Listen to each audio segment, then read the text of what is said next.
বন্ধুরা, অর্থ এবং সম্পদ বৃদ্ধির জন্য বা মানি অ্যাট্রাকশনের জন্য প্রচুর লোক বাড়িতে কিন্তু মানি প্ল্যান্ট লাগান, তাই না? আপনিও লাগিয়েছেন কি?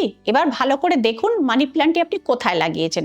মানি প্ল্যান্ট রাখার সব থেকে ভালো জায়গা হচ্ছে সাউথ ইস্টে, অর্থাৎ আপনি দক্ষিণ পূর্ব কোণে আপনি যদি ইনডোর প্ল্যান্ট হিসেবে মানি প্ল্যান্ট লাগান, সেটা কিন্তু আপনার গ্রোথ বা ফাইন্যান্সিয়াল ডেভেলপমেন্ট দেবে।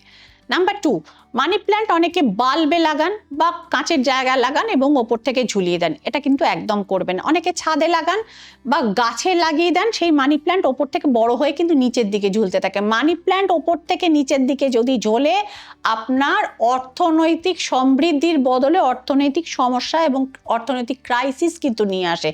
তাহলে কোথায় মানি প্ল্যান্ট লাগাবেন? ইনডোর প্ল্যান্ট হিসেবে আমি বলে দিয়েছি, বাড়ির সাউথ ইস্ট কর্নারে আপনারা লাগান, বাগানে বা ছাদে যদি আপনারা লাগান এবং সেটা তো ছড়িয়ে যায়, সুতরাং সেটাকে কোনো গাছের সঙ্গে আপনারা তুলে দিলে আপনারা সুতো দিয়ে এটা গাছের সঙ্গে তুলে দেবেন যাতে নিচ থেকে ওপর দিকে ওঠে।